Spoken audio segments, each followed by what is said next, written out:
Hello friends, പുതിയൊരു വീഡിയോയിലേക്ക് എല്ലാവർക്കും സ്വാഗതം. നമ്മൾ IPL ടീമായ CSKയുമായി ബന്ധപ്പെട്ടുള്ള അപ്ഡേറ്റുമായിട്ട് വന്നിട്ടുള്ളത്. CSKയുടെ ഭാഗത്തു നിന്നും ഇപ്പോൾ ഒരു ഒഫീഷ്യൽ അപ്ഡേറ്റ് വരികയാണ്. CSK ക്യാപ്റ്റനായ ഗെയ്ക്വാദ് ഈ ഒരു IPL സീസണിൽ നിന്നും റൂൾഡ് ഔട്ടായ കാര്യം ഇപ്പോൾ CSK ഒഫീഷ്യലായി പുറത്തുവിട്ടിരിക്കുന്നു.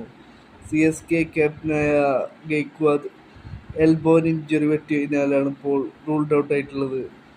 CSKയുടെ ഒഫീഷ്യൽ പോസ്റ്റിൽ പറയുന്നു, ഗെയ്ക്വാദ് ഇഞ്ചറി മൂലം റൂൾഡ് ഔട്ടായിരിക്കുന്നു, റിക്കവറി സൂൺ എന്നാണ് അദ്ദേഹം റിക്കവറിക്ക് വേണ്ടി സൂണായിട്ടുള്ള വിഷ് ചെയ്യുന്നു എന്നാണ് CSK ഒഫീഷ്യലായി പുറത്തുവിട്ടുള്ള അപ്ഡേറ്റിൽ പറയുന്നത്.